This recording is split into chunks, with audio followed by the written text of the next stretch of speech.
হিসাবে বিএনপির সকল উপজেলা, পৌরসভা, জেলা, নগর, মহানগর থেকে আরম্ভ করে সারা দেশে যে 15ই আগস্টকে কেন্দ্র করে সরকার, বিগত হারিয়ে যাওয়া সরকার তাদের দলকে আবারও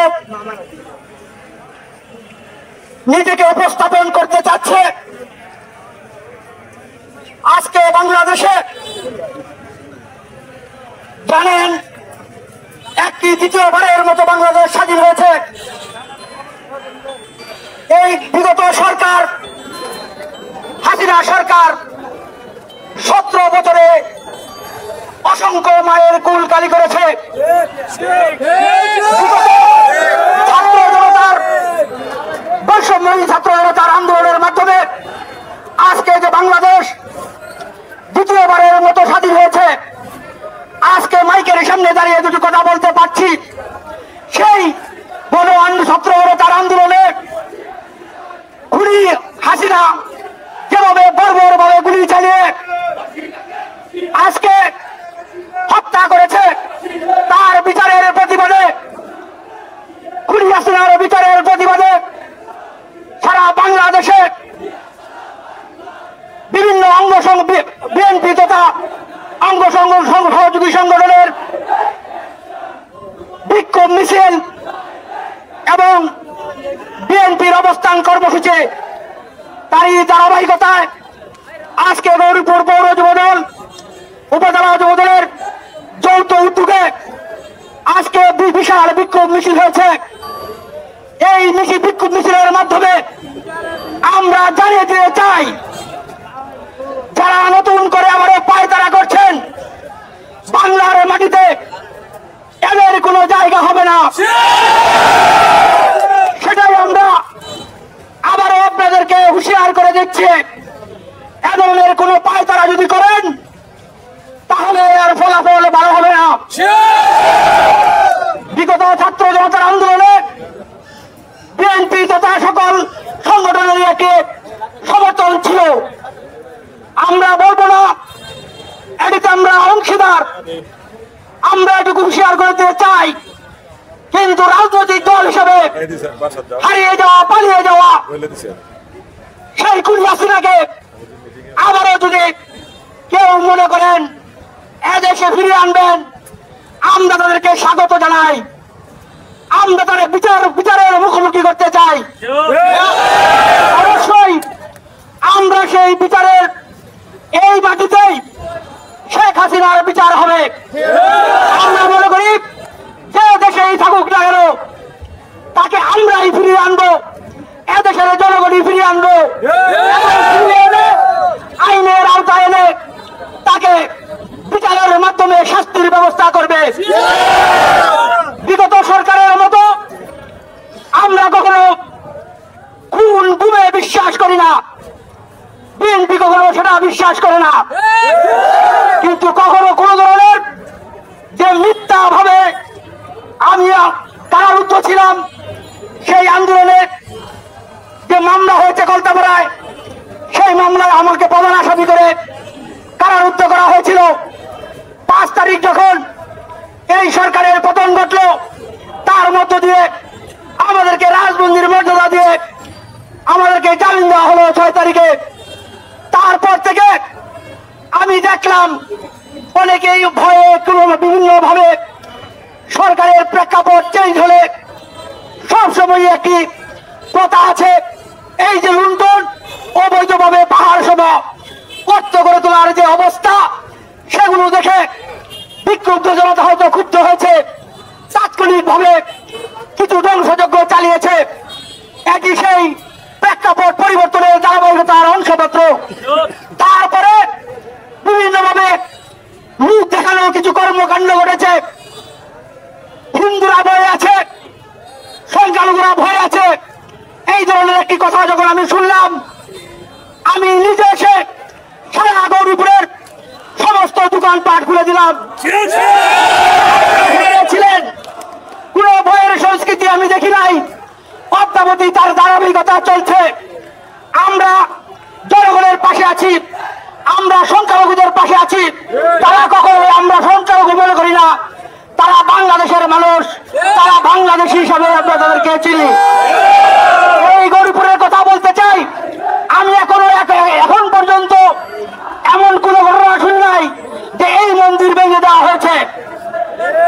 অথচ সারা বাংলাদেশের যে প্রেক্ষাপট, সেই প্রেক্ষাপটে ধরে নেওয়া হচ্ছে যে হিন্দুদের উপর বিশাল অত্যাচার হচ্ছে।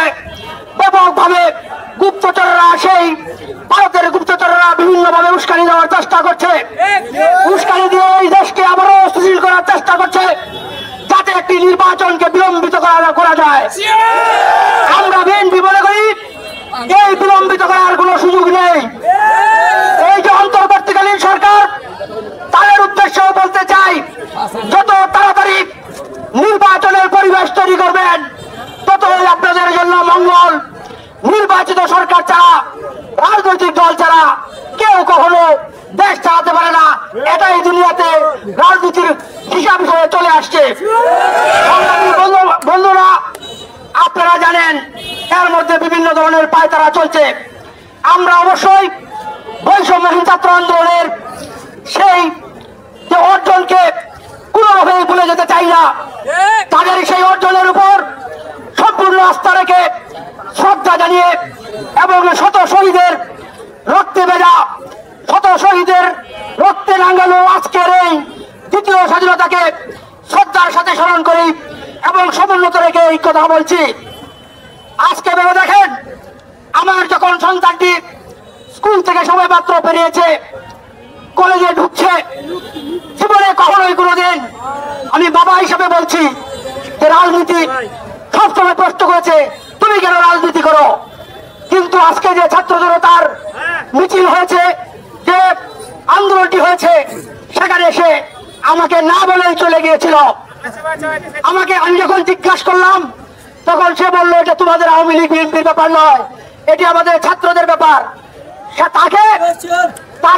তাকে প্রোটেকশন দিতে কি করলো, তার মাও চলে গেল।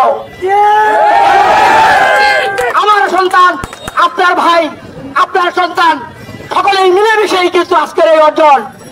ভুলে গেলে চলবে না, এটি কোনো একক বিষয় নয়। ছাত্র জনতা অবশ্যই আমার সন্তান, অবশ্যই আপনার ভাই, আপনার মেয়ে, আপনারই বোন। তো সেই দিকে দৃষ্টি রেখে আমরা বলতে চাই যে আমরা আপনাদের পাশে আছি।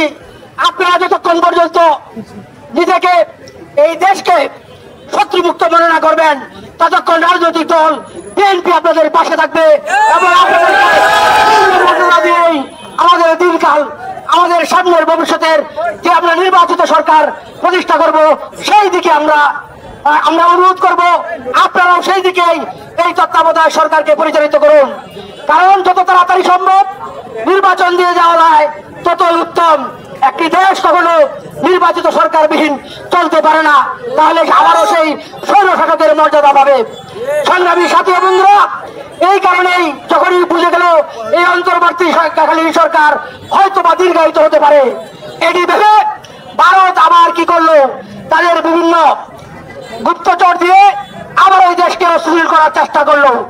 আমরা হুঁশিয়ার করে দিতে চাই, ভারত আমাদের প্রভু নয়, প্রতিবেশী রাষ্ট্র হিসেবে অবশ্যই আমরা বন্ধু তাদের। আমরা সবসময় বন্ধুত্বের মর্যাদা তাদেরকে দেখতে চাই, সকল দেশকে বন্ধুত্বের মর্যাদা দেখতে চাই।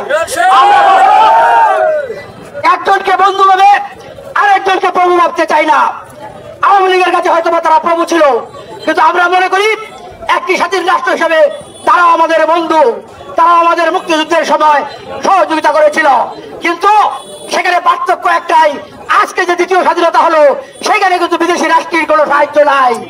আজকে ভারত যেভাবে গর্ব করে বলতো এবং আজকের যে বিগত সরকার যেভাবে তারা লেজুর ভিত্তিক এবং নিজেকে বিকিয়ে দিয়ে যেভাবে কথা বলতো, মনে হয়েছে যে তারা স্বামী আর এই আওয়ামী লীগ সরকার হলো স্ত্রী।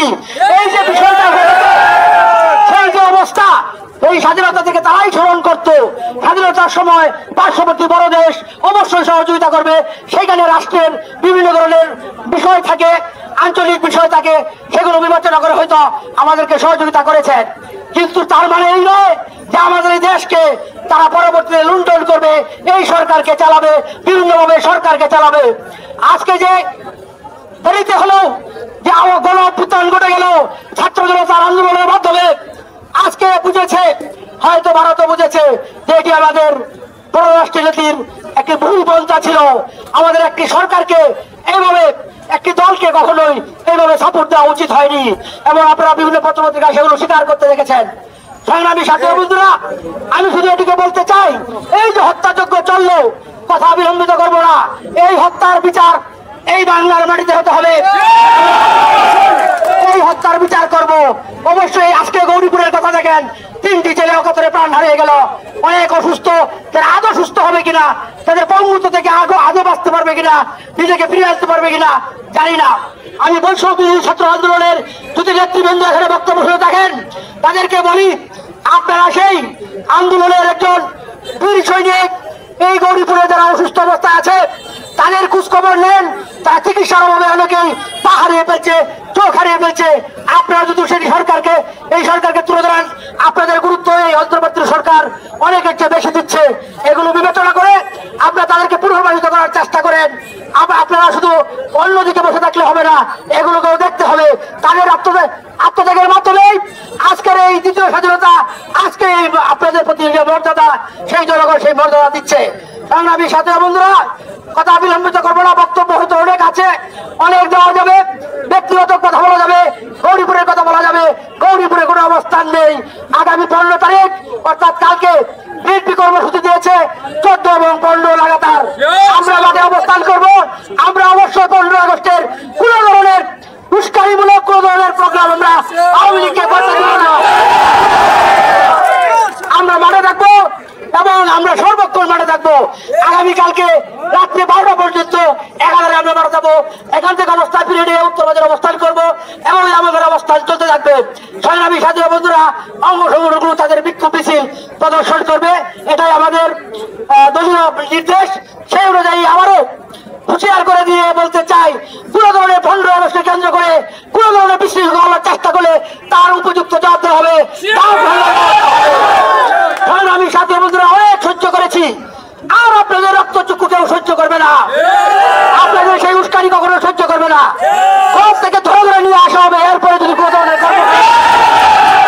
আপনারা যা করেছেন আমরা তা করতে চাই না, বিএনপি সেটা করা বিশ্বাস করে না। আমরা অবশ্যই তো আপনাদেরকে সেই বাসস্থানে যেতে চাই না, আপনাদের যানবাহনের উপর হামলা করে চাই না, কিন্তু কোনো অশুভ পায়তারা করলে আপনাদেরকে খুঁজে খুঁজে ঘর থেকে বের করে নেওয়া হবে। সংগ্রামী সাথী বন্ধুরা, আমি আশা করি এই সরকারের যারা বিগত সরকার যে খুনগুলো করেছে সবগুলোর বিচার এই বাংলার বাড়িতে হবে। সেই বিচারের দাবিতে আমি আমার আবেদন জানিয়ে আজকের মতো বক্তব্য শেষ করছি। আল্লাহ হাফেজ।